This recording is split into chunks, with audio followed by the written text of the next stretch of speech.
Hello and welcome to the Newcastle-under-Lyme Virtual Festival 2021. This is the adjudication for IN 130 Instrumental Solo Grades 1 and 2, IN 131 Instrumental Grades 3 and 4, and IN 134 Instrumental Grades 11 years and under, own choice. Now, first of all, I'd like to talk to you a little bit about what I'm looking for in an adjudication.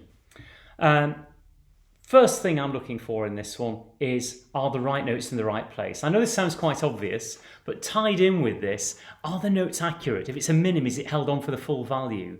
If there's a rest there, is that being observed? But fundamentally, are you keeping a steady pulse? Do you the notes really well and are able to keep that steady ticking clock going inside your head?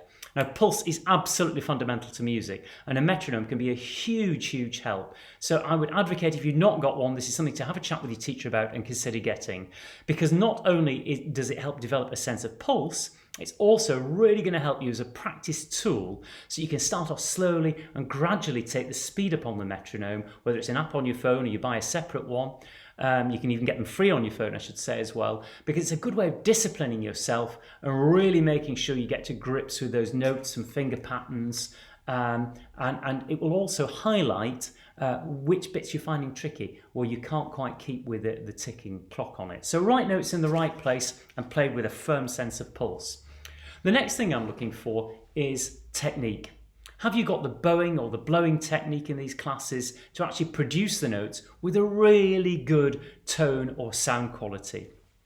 For violinists, of course, I'm looking for that bow arm. Are you supporting the violin on the shoulder? Have we got that, not that flat hand, but that nice straight wrist and an arm here, so we can move up and down the fingerboard? And for our right bow arm, although we have left-handed violinists, I should add as well, have we got that flexibility to really keep the bow moving at 90 degrees to the string and get an even sound and that lovely articulation to move the bow and change direction to get the crispness, incisiveness when we want staccatos.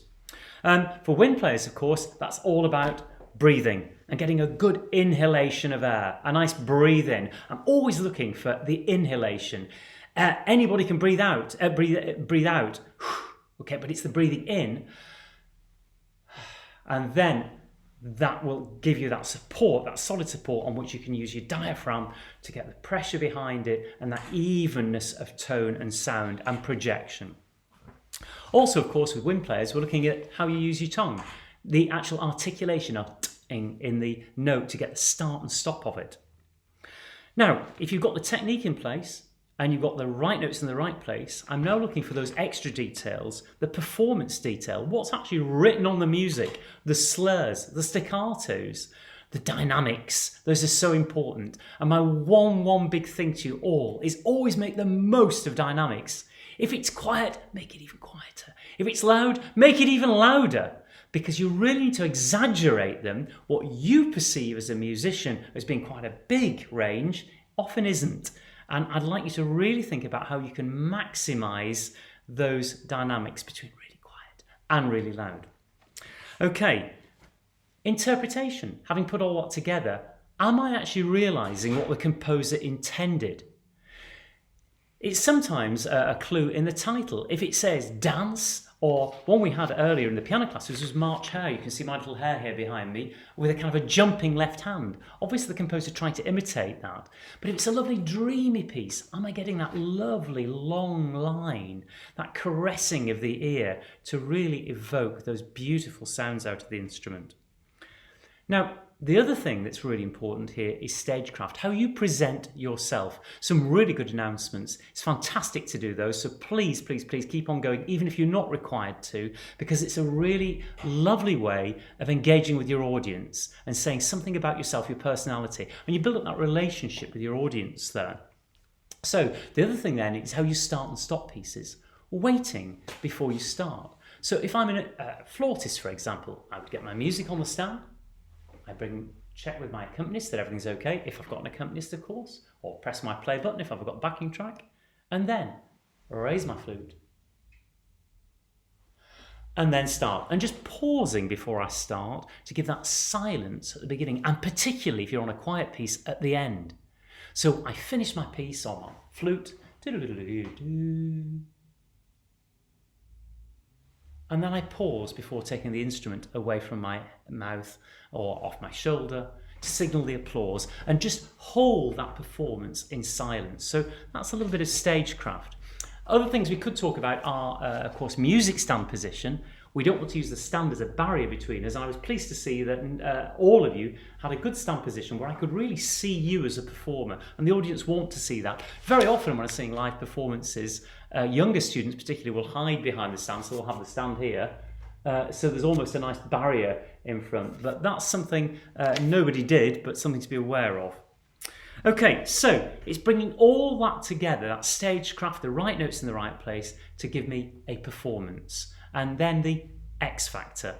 Everything together and giving that sense of really communicating what the composer wants. Now, all of you did very well in these pieces. Very impressed with them. Some really, really good musicians here.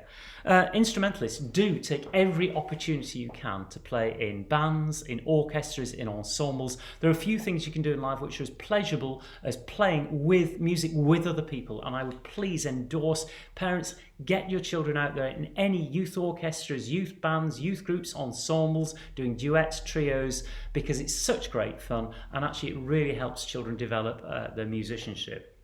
Now, having looked at these, let's have a look at the classes and have a look who my winners were. Now, I've been asked to produce a first place. Now, I have to say all these were really good performances. I've hopefully in the adjudications given you something. I've tried to talk about what I really enjoyed in your performances, and hopefully one or two pointers you might think about to improve your performance. They're not criticism. I'm speaking to you, one musician to another, so I hope you find something useful in those adjudication sheets when you get them that you can take away and think, okay, that's something I might be able to do to improve my performance. So let's have a look at the performances then, and if these I felt just had the slight edge. In class 130, the instrumental solo grades 1 and 2, I actually gave first place to Chloe for her Kaylee, right? A really good dance-like character to this and a good secure technique to be able to deliver the notes. In class 131, the grades 3 and 4 instrumental, I gave first place to Theodore on the oboe for his Music of the Night. Theodore, lovely sound developing here, which is very difficult to do on the oboe, but a lovely long line, really nicely done, and actually some very mature rounding off of notes, which really helps sell the atmosphere for that one. And in class 134, the instrumental solo for 11 years and under, I gave first place there to, wait for it, I've got it in my notes here, to Alana for her Rondo by Purcell on the violin. Alana, some really lovely bowing here, and again you were able, because your technique is quite advanced, to really sell that piece to me. Now the rest of you who didn't get a first place, please don't be disappointed in any way. There were very good performances, and of course whenever I'm choosing the first place there's something of a subjective quality about how that piece comes across to me on that day, but you all did really well. So can I please say, come back next year. Hopefully we'll have a live festival you can take part in. Something to aim for, and we can see you develop as musicians and actually see you live rather than on screen. But thank you very much indeed for listening, and thank you for taking part in the festival.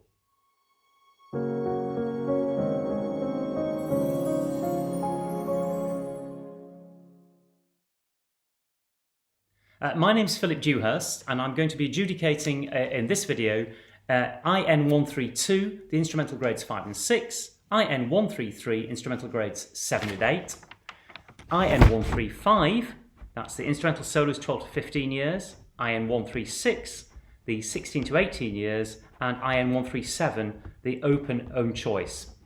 Now, by this stage in the festival, we're getting to the higher grades here. You're all experienced performers. Can I first of all thank you for entering the festival? I love music festivals because it's a real celebration of what you have achieved and how far you've got with your instrument. It's also a fantastic focus for your practice. It gives you a goal for each weekly, hourly session you do. And is really important to give you the experience of dealing with nerves, etc. Even though it's on the video, even while I'm doing this on a video, there's a little bit of nervousness there because it's live. So very well done. Please, please, please, we want to see you next year in the Live Festival as well. But all of you, very well done for taking part, and thank you so much for supporting it. Now, in my adjudication, I'm going to talk very generally about what I'm looking for. Now, as I say, you understand, I'm sure, what this is about, but just to briefly go through this, I'm looking for right notes, right place. I know this sounds quite obvious, but are your notes detailed? Do you know them well enough so that you're making a minim last for a minim? The quaver rest observed, the articulation, the bowing or the slurring, depending on what instrument you're playing. I really want to see that detail at this level. Number two, are you then looking at all the other printed performance markings on there? So again, all those finer details. Are we looking at the tempi and speed changes, and are we interpreting those in such a way that they are musical? And are you therefore actually realising what the composer intended? If it's a dance, does it sound dance-like? If it's a beautiful reflective piece, are you caressing my ear with the sound? And that leads me on to the next thing. Have you got the technique to deliver those details? For string players, is your bowing straight? Have we got flexibility in the wrist? Can we get that beautiful even sound even when it's quiet? For wind players, can you sustain those phrases, keep the air going, but at the same time, round notes off, even when you're running out of breath? Are we observing phrases? Have we got a sense of climax? All those finer details. How far do you actually realise those? And how far is your technique allowing you to do that? So that's what I'm listening to all the time. The other thing, of course, is that X factor, the stagecraft, how you present yourself, how you come across as a musician. Do you come across as assured?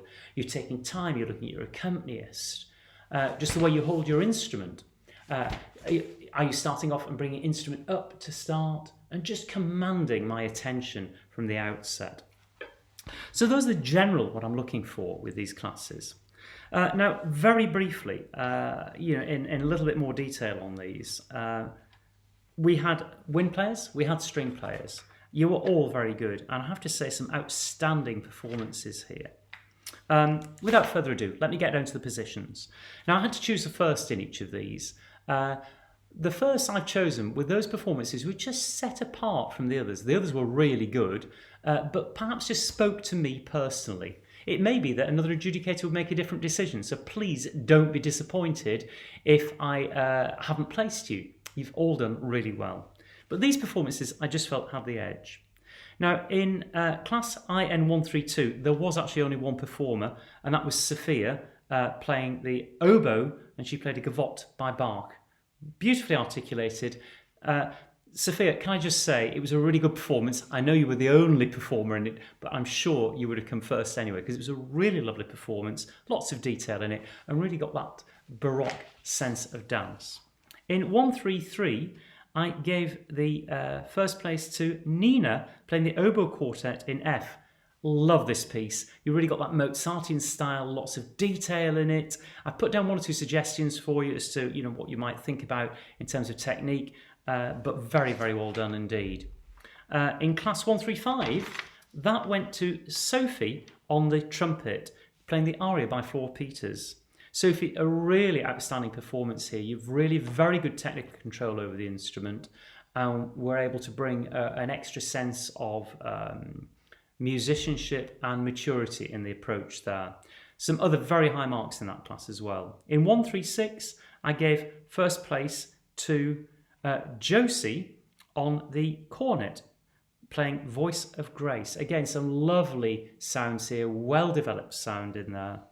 And in 137, I gave that first place to Sophie again for her solo de concours. Again, I would say, Sophie, you very well developed sound and really understand what you're doing with the music. So some really good playing here to all of you. Thank you very much indeed. Can I as well thank for those who had live accompanists, because accompanists are an equal part of the performance. I know some of you weren't able to have a live accompanist with you, but that's something which in these times of COVID we have to put up with, as it were.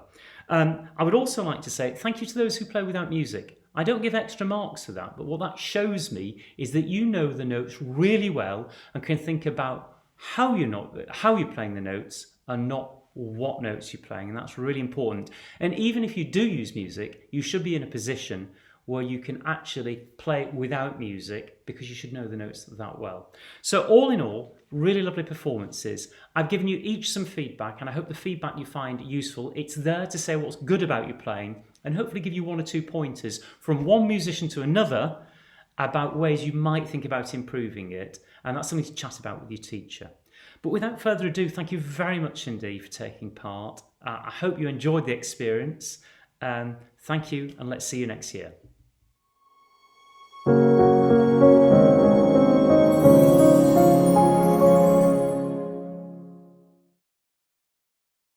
This is the adjudication for class INR 138, the Instrumental Recital Open. First of all, thank you both for performing. You're doing very, very well on these instruments, and it's great to be tackling some fantastic repertoire here. These are real big pieces that both of you chose to tackle, so thank you very much indeed. Competitor number 1, I don't like saying the word competitor, performer number 1, let's say, because this is really about celebrating what you've achieved, not about competing against each other. Yes, there is a first place, and I should say that first place is awarded for which performance just had the edge, I felt, but no more than that, because they were both very good, and there was only a mark between them. I have to say that, so that I'm not just saying that to try and make the second person feel better, but they were both very good. So we have the Grand Duo Concertante by Weber, first and second movements. This is a huge work, technically very demanding. It's for clarinet, of course, as our first performer will know. This was assured, well done, a really good developing technique here. Your tone's mainly well centred. Just some sporadic issues with intonation here, which you need to get sorted out, and you were slightly sharp. You're playing to a backing track, and I have to say I did very well to stay in with that. But you need to really listen to intonation, because that's the one top tip I'll give you today to focus on. But you really conveyed the sense of movement in here. I'll give you quite detailed notes in here anyway for you to look at, so I won't go through all those now. But suffice to say, your playing showed musicality, you knew what you wanted to achieve, but it's just sorting out 1 or 2 of those technical issues, which I'm sure you're aware of as well, to get a really, really super performance. And then those little issues don't hamper the communication, but very well done. And performer number 2, the Sonata in G minor by Eccles and the Romance by Svensson, 2 very well contrasted pieces, 3, and the Trial Music by Hindemith. So 3 very well contrasted pieces here. Lovely choice, so thank you for including those, because we don't often hear these, and particularly on the viola as well. So thank you. The viola is a solo instrument. So often it's relegated to the one that's a bit bigger than the violin, the orchestra, and of course is a wonderful instrument with such a wonderful sound.